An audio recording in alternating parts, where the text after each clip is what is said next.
You know that sound? It's not a loud noise, but it's one that's burned into the brain of every kid who grew up in the suburbs between 1975 and 1985. It's that low, electric buzzing sound a street lamp makes right before it finally flickers to life. To a kid today, that's just background noise. They probably don't even look up from their phones to notice the sun is setting. But for us, that sound was like the voice of God coming down from the heavens. It was the final whistle, the closing bell, the cosmic signal that your life was about to get very, very complicated if your butt wasn't on your front porch in the next 30 seconds. When that shaky, orange light hit the cracked pavement of the cul-de-sac, your heart started racing. It didn't matter if you were in the middle of a high-stakes game of kick the can, or if you were finally, after 3 weeks of trying, talking to that girl from 2 streets over. When that light turned on, the magic was over. The streetlight rule wasn't just a suggestion your parents gave you over breakfast. It was a law, an absolute, unbreakable contract signed in the blood of every kid who ever got grounded for a month. And honestly, we respected that buzzing light bulb more than we respected any police officer, teacher, or government official. Why? Because the consequences of being 5 minutes late were way scarier than anything we thought was hiding in the dark woods behind the elementary school. I look at parents today, and I just have to sit back and shake my head. I see them glued to their screens, staring at a little blue dot on an app like Life360 or Find My. They know exactly where their kid is at every second of the day. They know how fast they're walking. They know when they've arrived at their friend's house, and they probably get a notification if the kid sneezes. If that little blue dot stops moving for 2 minutes on a street the parent doesn't recognize, they start calling for a search party and a national emergency. They call it keeping them safe.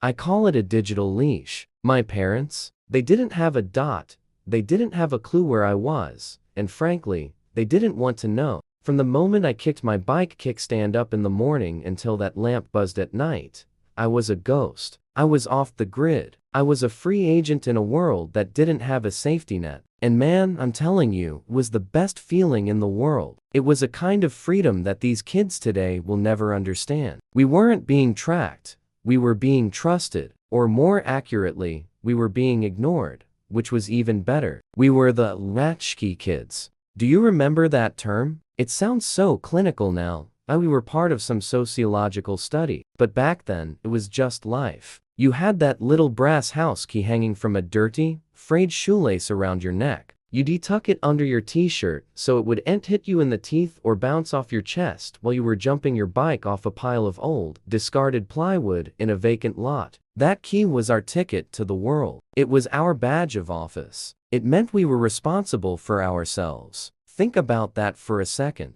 We were 8, 9, 10 years old, and we were essentially mini adults. We were making decisions, navigating the neighborhood, and managing real-world risks before we even knew how to do long division or write a book report. If I wanted to spend my entire Saturday afternoon exploring a concrete drainage pipe that smelled like wet dogs and mystery chemicals, my mom didn't care. She wasn't texting me, "Where are you?" or "Are you wearing your helmet?" every 10 minutes. She just expected me to be at the table for dinner when the sky turned that specific shade of orange. As long as I followed the rule of the light, I was the king of the neighborhood. I was the master of my own universe. There was no Find My phone back then because we didn't have phones. We didn't even have pagers. If you were 3 miles from home, which was about as far as you could pedal before you hit the scary part of town and you wiped out on your bike, you were on your own. If you hit a patch of gravel and ended up with a face full of dirt and a broken arm,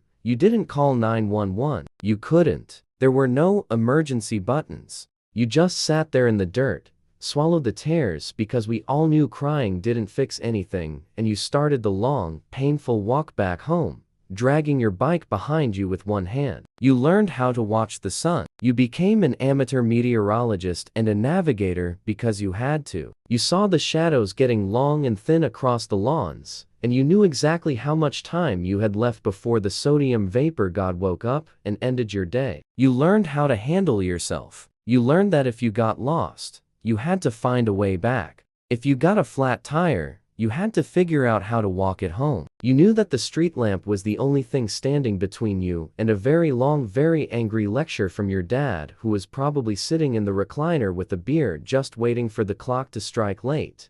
That light was our discipline. It was the simplest form of parenting there ever was. We didn't need a therapist to talk about our emotional boundaries or a weekend seminar on gentle parenting. The world was black and white. Light off equals have fun. Light on equals get your butt home. It taught us something that I think is totally missing from society today. The unbreakable link between freedom and responsibility. You want to stay out and play all day? You want to go down to the creek and catch crawdads? Go for it. Nobody's stopping you. But you better be on that porch before that bulb finishes flickering. If the light was already solid on the pavement and you were still 2 blocks away, pedaling like your life depended on it, you knew you were in the danger zone. You knew the price of your freedom was about to be collected. Kids today are always watched. They're always safe.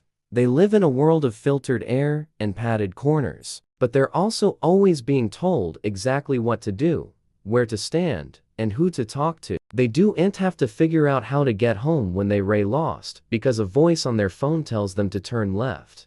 They don't have to negotiate with the older kids at the park to get their ball back. They don't have to fix a flat tire with nothing but a sharp rock and a prayer. We did all of that before we were 12 years old. We learned how to solve problems because there was literally no one there to solve them for us. We learned to trust our own 2 feet, our own hands, and our own heads. Sure, when back, it was a dangerous world. We were breathing in leaded gasoline fumes from the back of station wagons and playing in construction sites that were basically one giant tetanus trap waiting to happen. We were jumping off garage roofs with trash bags for parachutes and riding in the beds of pickup trucks on the highway. But it was our world. We owned those streets in a way no kid with a smartphone and a 5 grams connection ever will. When that light came on, the magic ended. You threw your bike on the lawn, washed the grease and dirt off your face mostly, and went back to being a regular kid sitting at a dinner table eating a casserole that probably had a mystery meat label on it. But for those 10 hours of total, unsupervised, beautiful chaos,